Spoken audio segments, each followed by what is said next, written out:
One misconception children have in regards to time is that it's a non-base 10 measure. In base 10, where smaller units in groupings of 10 make larger units. For example, 10 ones make 1 10, 10 tens make 1 100, and 10 100s make 1 1000, etc. When regrouping in base 60, for example, 60 seconds make 1 minute, and 60 minutes make 1 hour. This is known as the Make 60 approach. We can relate this concept to place value. In base 10, you have hundreds, tens, and ones, whereas in base 60, we will be dealing primarily with hours and minutes, but you also have seconds. Our problem reads, tomorrow is a half day at school. We will be at school for 4.5 hours until the dismissal bell rings at 12:15. What time will the arrival bell ring? In this problem, we are given an end time and an elapsed time. We are asked to find the start time. To solve this problem, we are going to use the linear model. So we have our empty number line.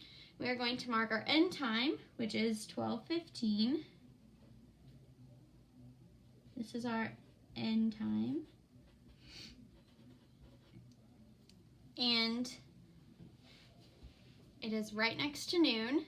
And we are trying to find our start time, which will be somewhere on the left of our end time.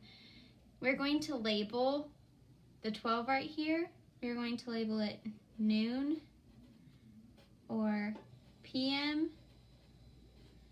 So to prevent students from having the misconception that this 12 is midnight or 12 a.m.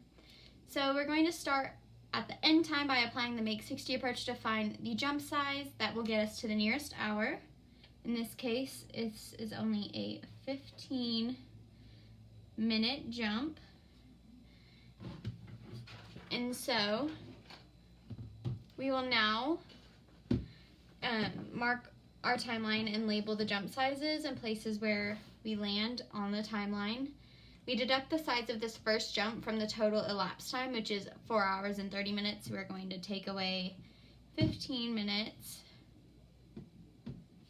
which will leave us with 4 hours and 15 minutes left to jump on our timeline.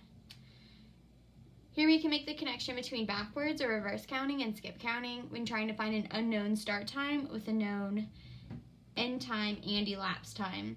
The student must be able to skip count backwards on the timeline to reach the total elapsed time required, which is 4 hours and 30 minutes.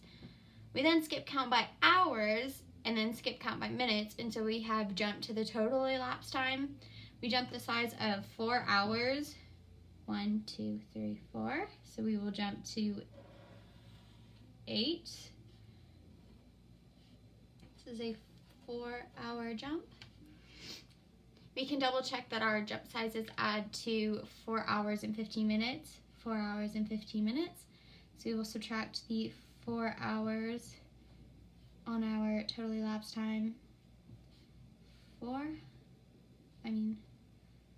I should say 0 hours, and we still have 15 minutes to jump on our timeline, which will bring us from 8 to 7:45 a.m. Therefore, the arrival bell, our start time, rings at 7:45 a.m.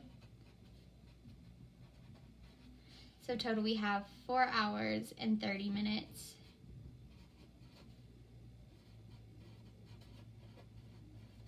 And our start time is at 7:45 a.m.